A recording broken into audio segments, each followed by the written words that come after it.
पंजाब केसरी में आप सबका स्वागत है। मैं हूं चंद्रशेखर धरनी। हम आपकी मुलाकात करवाएंगे सुधा भारद्वाज जी से। सुधा भारद्वाज, इनको महिला कांग्रेस हरियाणा का प्रदेशाध्यक्ष बनाया गया है। पहले ये एक्टिंग प्रेसिडेंट के रूप में काम कर रही थी।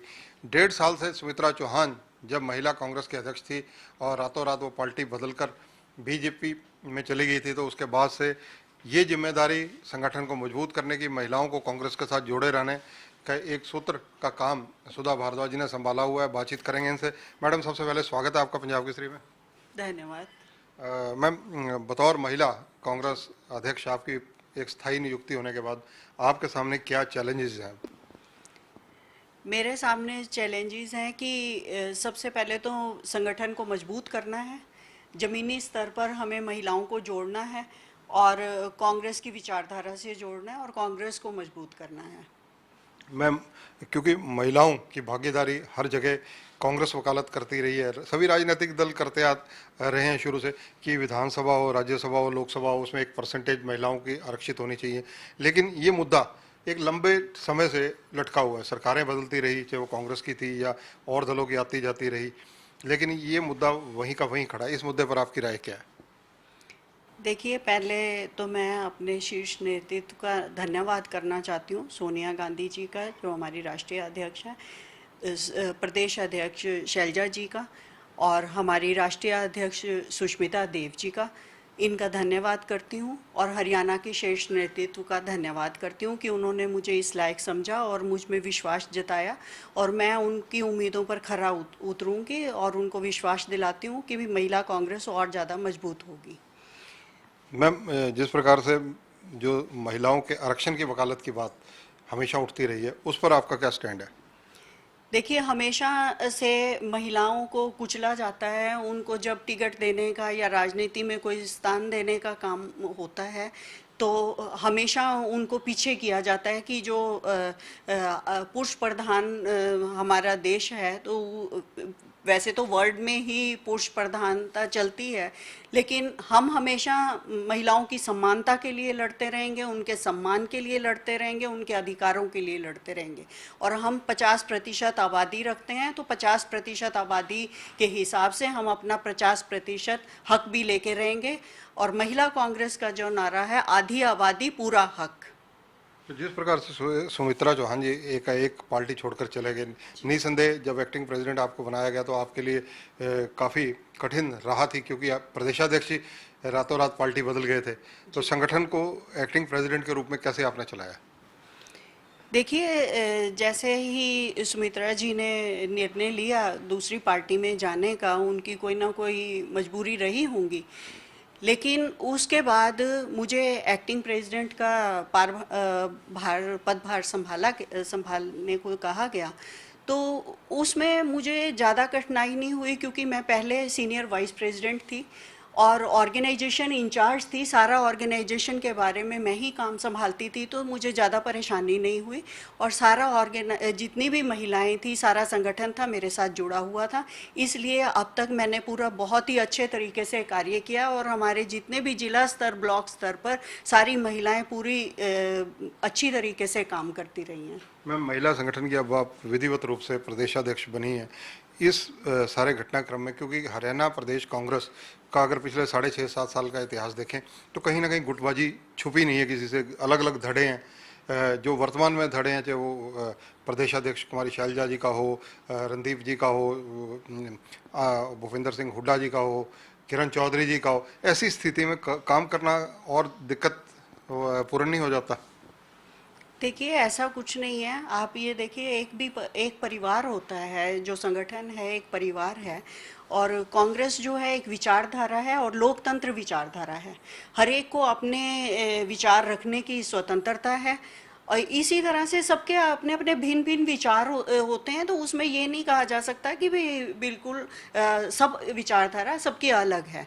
तो ऐसा नहीं है, सभी मिलजुल कर अब आप मेरे को जो पदभार संभाला दिया गया है, उसमें भी देखिए कि सभी की राय एक थी, तो तभी ये हुआ है। तो ऐसा नहीं है, जहाँ पे पार्टी के भले के लिए, पार्टी के अच्छे के लिए काम जो भी करना होगा, तो सभी एक होते हैं। मैम, ब्राह्मण नेतृत्व की बात की जाए तो हरियाणा के अंदर एक लंबा गैप कांग्रेस में देखा जा रहा है कि ब्राह्मण हैं उनको नेतृत्व नहीं दिया जाता। ऐसी स्थिति में जब महिला प्रदेशाध्यक्ष के रूप में आपको जिम्मेदारी दी गई है, तो जो कांग्रेस से ब्राह्मण कम्युनिटी दूर होती जा रही है, क्या उधर भी कुछ ध्यान देंगी? जी जी, बिल्कुल।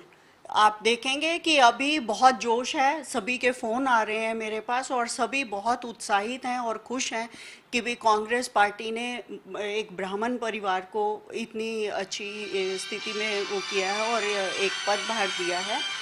तो उसके लिए मैं अपने शीर्ष नेतृत्व का धन्यवाद भी करती हूँ और पूरे अपने ब्राह्मण परिवार को, अपने समाज को भी ये आश्वासन देती हूँ कि उनको भी अच्छी भागीदारी मिलेंगी और उनका भी जो बात है वो ऊपर रखी जाएगी। महिला कांग्रेस की अगर बात की जाए प्रदेश में, क्योंकि अब तो पूरे प्रदेश की जिम्मेदारी है, 22 जिले हैं इसमें, तो अलग अलग जगह आपके जो महिलाएं सक्रिय हैं, क्या उनको उनके काम को सलाम मिलेगा? जी बिल्कुल, अभी भी मिलता है। जो भी काम हमारी डिस्ट्रिक्ट में, जो भी डिस्ट्रिक्ट प्रेसिडेंट हैं, ब्लॉक प्रेसिडेंट हैं, जो भी उनका काम होता है वो ऊपर तक जाता है, हमारी रिपोर्ट्स जाती हैं ऊपर तक और पूरा काम दिखाया जाता है और उनको सम्मानित भी टाइम टू टाइम सम्मानित भी किया जाता है कि उनके जो अच्छा काम करती हैं महिलाएं, ताकि दूसरी जो नई थोड़ा बहुत कम सक्रिय हैं तो उनको देख के वो भी सक्रिय हों। और मैं 3-4 बार पूरे हरियाणा का दौरा कर चुकी हूँ और सभी महिलाएं बहुत अच्छा काम कर रही हैं। हर, चाहे दुख की घड़ी हो, चाहे जैसे अब कोरोना काल था, कोरोना काल में भी पूरे सक्रिय रूप से, चाहे उनको खाना बांटने की हो, चाहे मास्क बांटने की हो, सैनिटाइजेशन की हो। और हमारा अभी सुष्मिता देव जी ने एक प्रोग्राम दिया था हमें प्रयास के नाम से, जिसमें कि पता उनको चला था कि भी महिलाओं को बाहर ज़्यादा निकलने नहीं दिया जा रहा, क्योंकि घर में उनकी जिम्मेवारियाँ हैं, बच्चे हैं, अगर बाहर वो संक्रमित होकर आ जाएंगी तो बड़े बुजुर्गों और बच्चों को खतरा रहेगा। तो उन्होंने कहा कि घर में ही बैठकर आप चाहे 15 लोगों का खाना बनाकर और पैक करके आप बाहर, जिनको ज़रूरत है, जो कोरोना पीड़ित लोग हैं, उनको उनके घरों तक पहुंचाया जाए। तो हमारी सारी महिलाएं इसमें सक्रिय थी इस बार कोरोना में काल में। मैम, कांग्रेस विपक्ष में है और महिला कांग्रेस की आप क्योंकि प्रदेशाध्यक्ष नियुक्त हुई हैं, तो विपक्ष में रहते हुए क्योंकि सड़कों की लड़ाई भी लड़नी पड़ती है, तो उसके लिए क्या रणनीति रहेगी कि जब मुद्दे आएंगे तो निस्संदेह आपको सड़कों पर भी उतरना पड़ सकता है? जी, हमेशा ही आप देखते आए हैं कि महिला कांग्रेस जो है हमेशा ही हर मुद्दों के लिए आवाज़ उठाती रही है और सड़कों पर रही है। इसमें कोई भी ऐसा वो नहीं है, कोई महिला इस तरह से परहेज नहीं करती कि हमें सड़कों पर नहीं उतरना, क्योंकि जब राजनीति में आए हैं और विपक्ष में हैं तो हमारा ये कर्तव्य भी बनता है कि हम जो सरकार की जन विरोधी नीतियाँ हैं उनके लिए आवाज़ उठाएं। मैम, जो सुमित्रा चौहान जी, जो आजकल बीजेपी की महिला मोर्चे की प्रदेशाध्यक्ष हैं, वो कांग्रेस से ही गई हैं, कांग्रेस की महिला की अध्यक्ष थी।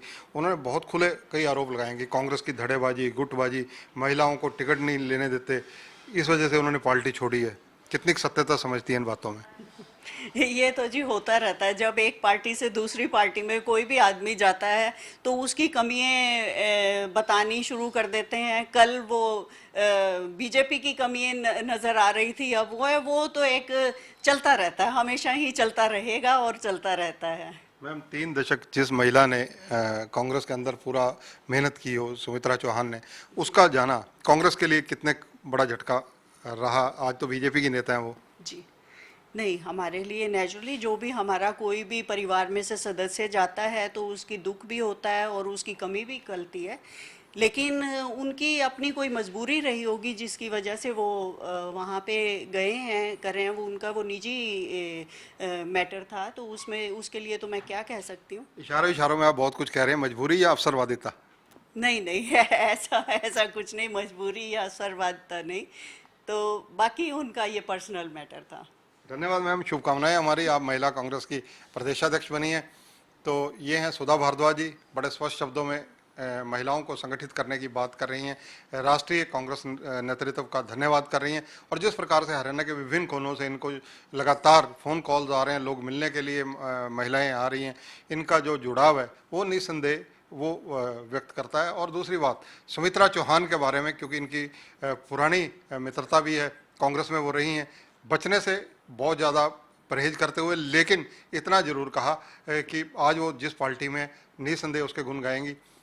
फिलहाल इनके सामने जो चुनौती है विपक्ष में होते हुए महिला कांग्रेस को संगठित करना, और जो क्योंकि जब विपक्ष में कांग्रेस है तो निस्संदेह जब मुद्दे हाथ आएंगे तो कांग्रेस चूकेगी नहीं और सड़कों पर भी आएगी।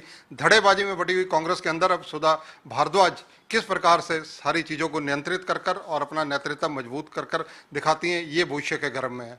कैमरामैन सुनील के साथ चंद्रशेखर धरनी, पंजाब केसरी टीवी, चंडीगढ़।